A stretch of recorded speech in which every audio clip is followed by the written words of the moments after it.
Hello, everybody. This is Dr. Kevin Connors. This is episode 3 of my personal journey. And again, I'm sharing this to be an encouragement. Remember, warning right now, everything I'm going to share today, I'm talking about what I'm currently doing. And this does not mean this is what you should be doing. So my cancer might be extremely different than you. And even if we had the exact same cancer, it doesn't mean we would or should be doing the same thing. I tested myself and had Michelle test me on different supplements and what to be using. And this is what I'm doing. So this is only a piece of what I'm doing, as I want to keep these short. So let's walk through this. So these are nutrients that I'm currently doing. This is what I tested out originally over a year ago about what would be the best thing for what I have going on because again, I have extramammary Paget's disease that's metastasized to my colorectal area and my abdominal lymph nodes. That's what I believe what I have going on.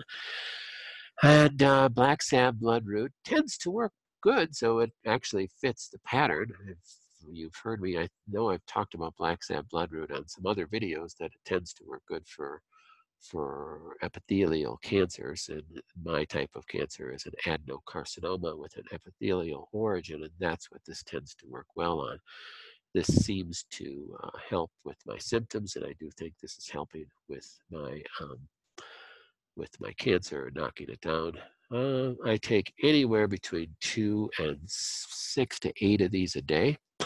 I also take mushrooms, but as I mentioned in another video, I don't take these religiously. I don't take them every day. These didn't test out for me, but I still just have this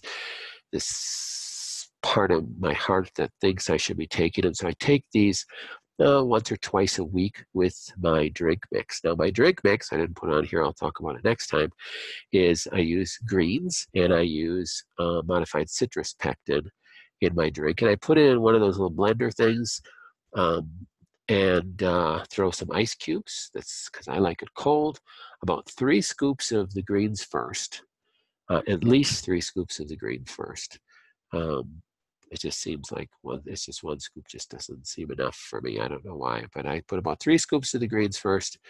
About a heaping tablespoon of this. And then I usually will throw in some mushroom mix 2-3 times a week. And then I'll take my black salve throughout the day too. And then there's multiple other ones I take also, but I'll be talking about those too. The reason why I take the modified citrus pectin, this product also has the IP6 in it. So I do like this product. I'm not positive that I'm going to continue to keep this product. I'm testing out another product that may replace this. I'll let everybody know that. That may be a little bit better. If you've been with me for any length of time, I'm constantly seeking out the best and the most pure products that we can get. Because there's a lot of kind of not the greatest products on the market. But this product is a chelator. So modified citrus pectin has been known to help chelate circulating tumor cells. And circulating tumor cells are what cause metastasis. And I already have metastasis, and I don't really feel like having any more metastasis just for the fun of it.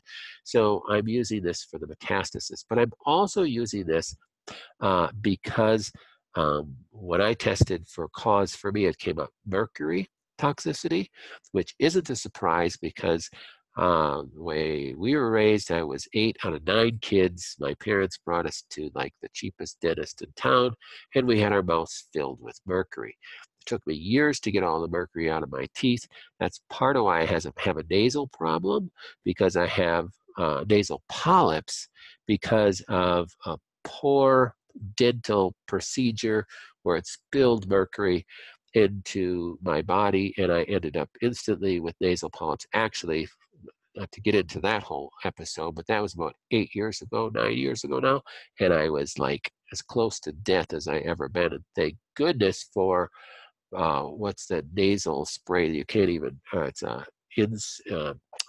It's one that you breathe in, Primatene Mist. It's not even on the market anymore. I think it's you have to get it through a prescription now, and they don't even it's not, the brand doesn't even exist, but praise God that you could get it over the counter at that time, because literally there was 2 times that I think, I really do think I would have died. My throat was so closing up.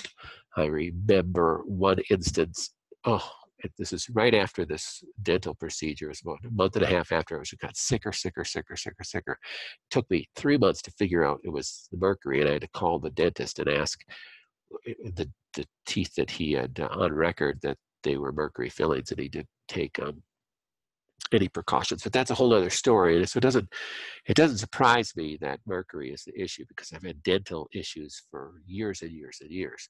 So, and mercury has been a big issue for me for decades and decades. So that's why I take this. But modified citrus pectin historically for cancer is taken to help bind circulating tumor cells as a chelator for circulating tumor cells. And there's been numerous studies that prove that it can be very beneficial for that.